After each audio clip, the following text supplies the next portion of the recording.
Assalamualaikum warahmatullahi wabarakatuh. Alhamdulillah wassalatu wassalamu ala Rasulillah wa ala alihi wa sahbihi wa mawalah, amma ba'd. Para siswa kelas 11 Madi, pada kesempatan kali ini kita akan mempelajari usul tafsir ya.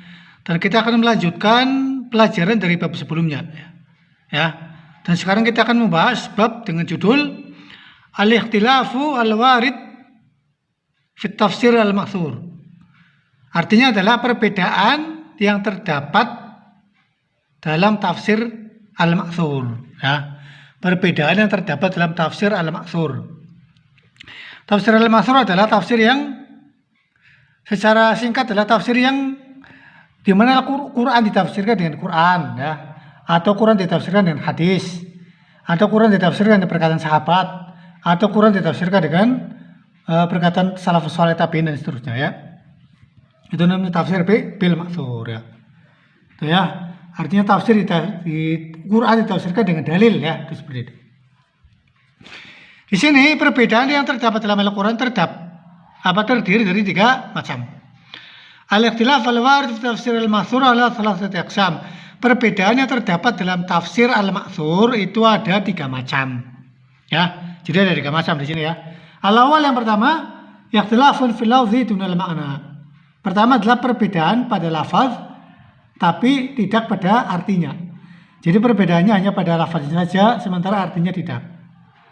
Untuk jenis yang pertama ini la ta'thira lahu fil ma'na. Jadi untuk yang pertama ini tidak ada pengaruhnya. Tidak ada pengaruhnya fi ma'nal ayat dalam makna ayat.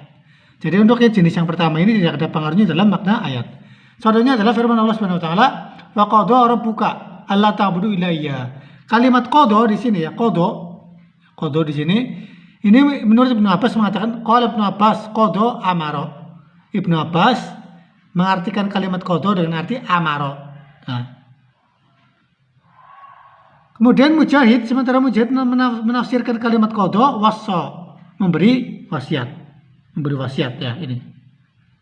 Sementara Ar-Rabi bin Anas menafsirkan kalimat qada artinya aujaba, mewajibkan ya. Dan seluruh tafsir ini makna wahid artinya satu. Au mutaqarrib atau saling mendekati. Sehingga tidak ada pengaruhnya. Jadi kalimat di jenis yang pertama adalah perbedaannya pada lafaz tapi artinya sama. Ya. Artinya tetap sama ya. Itu seperti itu ya. Lafaznya beda tapi artinya sama ya, itu seperti itu. Amara, wasa, aujaba lafaznya saja beda tapi artinya sama, mendekati lah seperti itu ya. Itu jenis yang pertama ya. Kemudian jenis yang kedua, perbedaan yang terdapat dalam tafsir al-ma'thur adalah ikhtilafun fil lafzi wal ma'na, perbedaan pada lafaz dan makna. Ya, perbedaan yang kedua adalah perbedaan pada lafaz dan makna. Wal ayatah tamilu al ma'nayain. Ayat ini mengandung 2 arti. Jadi perbedaan jenis yang kedua adalah perbedaan pada lafaz dan arti. Pada lafaz dan arti. Untuk jenis ini itu tahtamilul ma'nayain, itu mengandung 2 arti. Lihat adami ta'dud bainahuma, karena tidak adanya pertentangan di antara keduanya. Ya. Fatumalul ayat alaihima wa tufassaru bihima. Maka ayat itu ditafsirkan dengan 2 makna tersebut, ditafsirkan dengan 2 makna tersebut. Ya. Itu seperti itu ya. Contohnya di sini ya, contohnya firman Allah Subhanahu wa taala, "Watlu 'alaihim naba'al ladzina atainahu ayatina." Bacakanlah kepada mereka naba'al ladzi, cerita alladzi orang. Ya. Atainahu, ayat ini yang kami beri, ayat-ayat kami. Jadi ini fokusnya adalah kita sedang membahas alladzi orang. Siapakah orang yang dimaksud di sini? Kalimat orang di sini adalah qala Ibnu Mas'ud, alladzi di sini dari kan orang ya. Ini isim mausul kalau dalam ilmu nahwu.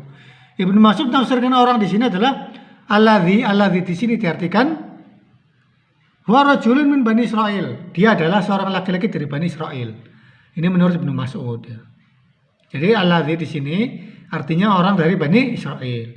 Sementara menurut Ibnu Abbas, annahu rajulun minal Yaman. Menurut Ibnu Abbas, laki-laki yang dimaksud adalah seorang laki-laki penduduk Yaman. Ya. Waqilah rajulun minal Balqa. Ada pula pendapat yang mengatakan bahwa yang dimaksud laki-laki tersebut adalah rajulun minal Balqa. Seorang laki-laki dari Al-Balqa. Ya. Dari tempat ya. Ya. Dari tiga arti di sini, tiga penafsiran ini itu digabungkan bahwa antuh malal ayat alaiha kullaha, bahwa ayat ini ditafsirkan untuk semua arti ini ya. Lihat tahtamilu karena artinya bisa tiga ini, bisa jadi tiga ini semuanya benar ya. Maka maksud alladzi di sini orang di sini tafsirkan bisa dia laki-laki Bani Israel, bisa dari Yaman, bisa dari Al-Balqa. Jadi ayat ini ditafsirkan untuk tiga penafsiran ini ya. Ya min wartado tanpa ada pertentangan ya. Jadi wa yakunu kullu qaulin dzukra li tafsir, dan setiap pendapat ini disebutkan untuk contoh ya, untuk contoh. Ini contoh yang pertama ya. Kemudian contoh yang kedua adalah firman Allah wa ka'san dihaqa, dan gelas dihaqa. Kalimat dihaqa di sini diartikan oleh Ibnu Abbas dihakon namluah. Jadi dihakon namluah maksudnya penuh, gelas yang penuh. Ka'san dihaqo, gelas yang penuh, meluber. Mujahid mengartikan kalimat dihaqo di sini apa? Mutatabiah, beriringan atau berurutan ya. Ikrimah menafsirkan dihaqo di sini sofiyah, jernih, gelas yang jernih ya, bersih jernih ya. Itu seperti itu ya. Wala munafata baina hadzal aqwal, tidak ada pertentangan antara pendapat-pendapat ini antara Ibnu Abbas, Mujahid dan Ikrimah ya. Dan bisa kalimat dihaqo ini bisa diartikan semuanya, bisa mamlu'ah ya, bisa mutatabiah, bisa sofiyah. Ini jenis yang kedua, yaitu perbedaan pada lafaz dan arti ya. Kemudian jenis yang ketiga adalah ikhtilaful lafzi wal makna, perbedaan lafaz dan arti. Ini beda ya dengan yang kedua ya. Perbedaan lafaz dan arti. Untuk jenis yang ketiga ini la tahtamilul ma'nayain. Tidak bisa ditafsirkan dengan dua arti sekaligus, tidak bisa. Karena litadud bainahuma, karena ada pertentangan ya. Jadi jenis yang ketiga adalah perbedaan lafaz dan arti. Ya. Itu seperti itu ya. Perbedaan lafaz dan arti. Untuk ini tidak bisa ditafsirkan dengan dua arti ya, seperti itu ya. Fatumalul ayat al-arja minhuma. Maka ayat tersebut ditafsirkan berdasarkan pendapat yang paling kuat. Ya. Jadi ayat tersebut jika ditafsirkan dari beberapa pendapat, maka yang diambil adalah pendapat yang paling kuat ya. Karena ini perbedaan lafaz dan makna. Contohnya firman Allah ya. Innama harrama 'alaikum al-maitata wad-dama wa lahmal khinzir wa ma uhilla li ghairillah faman ittara ghairu baghin wa la 'adin fa innallaha ghafurur rahim. Ghairu baghin, kalimat di sini ghairu baghin ini ya, ini menurut Ibnu Abbas, qala Ibnu Abbas ghairu baghin fil maitah, tidak menginginkan bangkai tersebut, wala 'adin fi aklihi, dan tidak melampaui batas ketika memakannya. Ini menurut Ibnu Abbas, tidak menginginkan dan tidak melampaui batas ketika memakannya. Ya. Kemudian pendapat yang kedua adalah ghairu baghin wala 'adin, diartikan ghairu kharijin lil imam wala 'asin bisafari, tidak membangkang dari imam, dari penguasa, tidak membangkang terhadap pemimpin, dan tidak mendurhakainya ketika dalam perjalanan. Ini ada penafsiran yang kedua ya. Jadi ada penafsiran pertama ini ghairu baghin fil maitah wala 'adin fi akli. Penafsiran kedua ghairu kharijin lil imam ya. Wal arjal awal, pendapat yang lebih kuat adalah pendapat pertama. Pendapat yang lebih kuat adalah pendapat yang pertama, yaitu ghairu baghin fil maitah wala 'adin fi aklihi. Ini contoh dari jenis yang ketiga ya. Ya seperti itu. Kemudian contoh lain adalah kalimat Allah, firman Allah, yaitu bi'uqdatun nikah. Kalimat uqdatun nikah di sini ya, Al-Baqarah 237, itu menurut Ali bin Abi Thalib, qala Ali bin Abi Thalib fil ladzi bi yadihi uqdatun nikah, itu dimaksud orang yang di tangannya ada tali pernikahan, ikatan pernikahan, yang dimaksud orang di sini adalah azauj. Jadi alladzi bi yadihi uqdatun nikah maksudnya adalah azauj, suami ya. Ini menurut Ali bin Abi Thalib. Wa qala Ibnu Abbas, sementara menurut Ibnu Abbas Yang dimaksud alladzi biyadihi 'uqdatun nikah adalah al-wali, adalah wali. Jadi wali dari perempuan tersebut. Warajih al-awal. Adapun pendapat yang kuat adalah pendapat yang pertama ini, yaitu az-zauj. Jadi alladzi biyadihi 'uqdatun nikah maksudnya adalah az-zauj ya. Itu seperti itu ya. Itu pembahasan tentang perbedaan-perbedaan yang terdapat dalam tafsir al-ma'thur ya. Itu. Kemudian pembahasan selanjutnya adalah bab dengan judul Tarjamatul Quran, penerjemahan Al-Quran. Artinya adalah Tarjamatul Quran artinya penerjemahan Al-Quran. At-tarjamatul lughatan tutlaqu ala ma'anin tarji'u lil bayan wal idah. Kalimat tarjamah secara bahasa itu mengandung beberapa arti.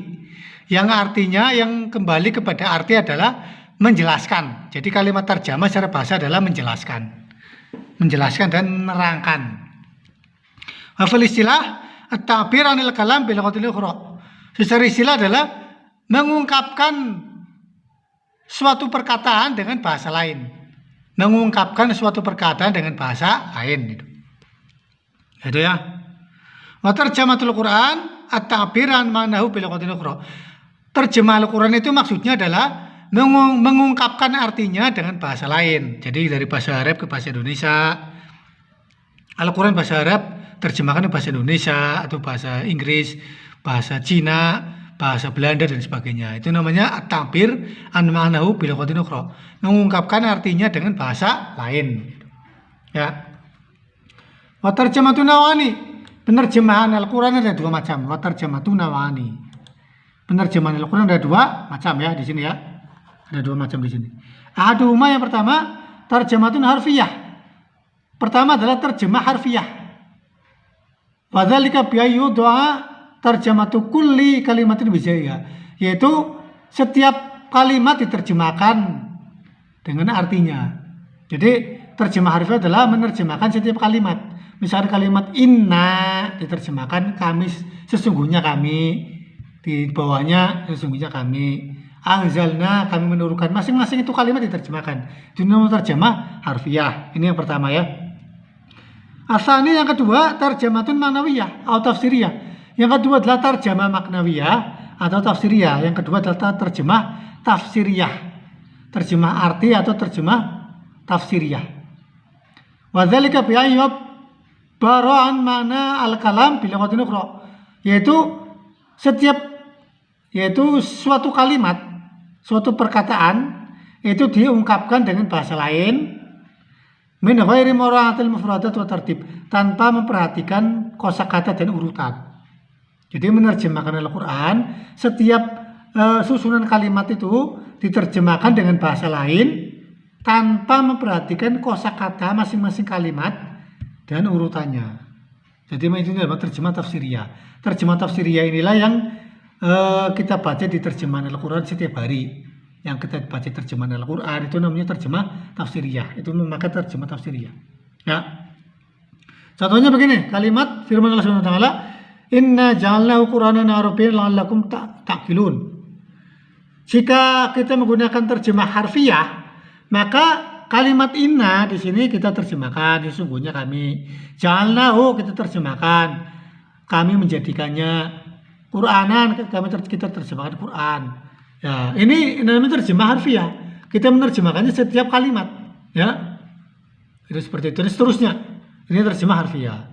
Adapun jika ayat ini, ya, inna ja'alna Qur'anan Arabiyyan la'allakum ta'qilun, diterjemahkan secara ma'nawiyah atau terjemah tafsiriyah, maka seluruh ayat ini diterjemahkan tanpa melihat masing-masing kalimat ini, inna ja'alnahu Qur'anan Arabiyyan dan seterusnya. Tanpa melihat masing-masing kalimat. Tanpa melihat inna, tanpa melihat ja'alna dan seterusnya. Jadi seluruh ayat ini, keseluruhan ini diterjemahkan tanpa melihat arti setiap kalimatnya dan urutannya ya. Dan terjemah maknawiyah ini, terjemah tafsiriyah ini qaribatun min ma'na tafsir al-ijmali. Ini mendekati atau mirip dengan arti tafsir ijmali atau tafsir secara global. Jadi mirip tafsir tapi secara global ya. Ini penerjemahan maknawiyah. Ya. Kemudian sekarang kita bahas hukumnya, hukum terjemah Al-Quran. At-tarjamatul harfiyah binisbah lil Qur'anil Karim mustahilatun 'inda katsirin minal ilmi. Terjemah harfiah terhadap Al-Qur'anul Karim itu menurut banyak ulama adalah mustahil. Jadi terjemah harfiah menurut banyak ulama hukumnya mustahil, ya. Kita singkat saja. Jadi intinya bahwa terjemah harfiah, terjemah per huruf, terjemah per kalimat menurut sebagian besar ulama, menurut banyak ulama itu hukumnya mustahil, tidak bisa. Ya, itu seperti itu. Karena beberapa syarat yang tidak akan kita sebut di sini untuk meningkat saja ya, supaya intinya untuk paham materinya lah gitu, seperti itu ya. Tapi tetap nanti akan kami kasih tugas ya untuk meringkasnya ya. Ya, itu terjemah harfiah itu hukumnya itu misal tidak bisa ya, tidak bisa ya. Sedangkan adapun terjemah maknawiyah, wa terjematul maknawiyah lil Qur'an ini fa hiya jaizatun fil asl. Terjemah maknawiyah, terjemah tafsiriyah itu hukumnya secara asal itu boleh, hukumnya dibolehkan. Secara asal itu dibolehkan. Lianna ulama ma'dzur fiha, karena tidak ada larangan. Jadi terjemah maknawiyah atau tafsiriyah hukumnya boleh, ya. Itu hukumnya dibolehkan. Akan tetapi dengan beberapa syarat. Syarat untuk menerjemahkan maknawiyah, terjemah secara maknawiyah atau tafsiriyah itu dibolehkan dengan beberapa syarat, ya. Lakin ishtaratul jawazi dzalika syurut. Jadi syarat untuk melakukan penerjemahan secara maknawiyah atau tafsiriyah itu ada beberapa syarat, ya. Syurutun, beberapa syarat. Satu, Allah taj'ala badilan anil Qur'an bi hadza yastaghni bihi anhu. Yakni tidak menjadikannya sebagai ganti dari Al-Qur'an. Ya, sehingga tidak memerlukan lagi Al-Qur'an, ya. Jadi syarat pertama itu tidak boleh menjadikan terjemah maknawiyah itu sebagai ganti dari Al-Qur'an. Oleh sebab itu, wa ala hadza fala budda yaktubal Qur'an bil lughatil arabiyyah wa ila janibi hadhihi tarjamah liyakuna katafsir lahu. Oleh sebab itu maka Al-Quran dalam bahasa Arab tetap harus ditulis, sementara di sampingnya itu ditulis terjemahannya, ya. Jadi Al-Quran dalam bahasa Arab itu ditulis, di sampingnya itu ditulis terjemahannya, baik dalam bahasa Arab atau bahasa Inggris atau bahasa Indonesia, ya, dan sebagainya. Al-Quran pakai bahasa Arab, ditulis bahasa Arab yang ayatnya, kemudian di sampingnya terjemahannya dalam bahasa Indonesia, misalkan Alhamdulillahirabbil alamin, ditulis Arabnya. Kemudian di sampingnya terjemahannya, segala puji bagi Allah Rabb semesta alam. Ini syarat yang pertama, ya. Jadi harus menyertakan terjemahannya dan juga harus menyertakan Qur'annya dalam bahasa Arab. Jadi tidak boleh menjadikannya sebagai ganti dari Al-Qur'an. Itu syarat pertama, ya. Syarat kedua, ayakunal mutarjim aliman bima tilawal alfaz fil lughatain al-mutarjamin wa ilayya. Penerjemah harus mengetahui maksud dari lafaz yang diterjemahkan, baik bahasa induk maupun bahasa penerjemahan. Jadi penerjemah harus mengetahui arti dari lafaz tersebut. Jadi dalam bahasa Arab dia tahu artinya, dalam bahasa terjemahannya misalkan bahasa Indonesia dia juga tahu artinya. Jadi dia harus mengetahui arti dari lafaz dalam dua bahasa tersebut, ya. Itu yang syarat kedua. Syarat ketiga adalah ayyakuna aliman bima'anil alfaz syariah fil Quran. Penerjemah itu harus mengetahui arti-arti dari lafaz-lafaz syariat yang terdapat dalam Al-Quran. Jadi penerjemah harus mengetahui arti-arti dari lafaz-lafaz tersebut sesuai syariatnya, sesuai syariat dalam Al-Quran. Jadi dia harus mengetahui artinya secara syar'i, arti dari lafaz-lafaz tersebut secara syar'i. Ini syarat ketiga, harus mengetahui arti dari lafaz-lafaz tersebut secara syar'i dalam Al-Quran, ya. Jadi ada 3 syarat di sini, ya, yang telah disebutkan tadi. Wala tuqbalu tarjamatul Al-Qur'anil Karim illa min ma'munin 'alaiha. Dan tidak boleh menerjemahkan Al-Quran kecuali orang yang bisa dipercaya. Jadi tidak boleh yang menerjemahkan itu, tidak boleh orang sembarangan, harus orang yang bisa dipercaya. Bihaitsu yakun musliman, yaitu dia harus orang Islam, penerjemahnya harus orang Islam, mustaqiman fi dini, yang lurus agamanya. Jadi orang yang baik, orang yang jujur, orang yang soleh, orang yang istiqomah, orang yang tidak nyeleneh, orang yang agamanya kuat dan seterusnya. Itu yang boleh menerjemahkan Al-Quran. Tidak boleh sembarangan orang, ya. Itulah pembahasan usul tafsir pada kesempatan kali ini, yaitu tadi kita telah membahas terjemahan Al-Quran. Sebelumnya kita telah membahas perbedaan-perbedaan yang terdapat dalam tafsir Al-Ma'thur. Kemudian setelah itu kita membahas terjemah Al-Quran, ya. Semoga pembahasan pada kali ini bermanfaat.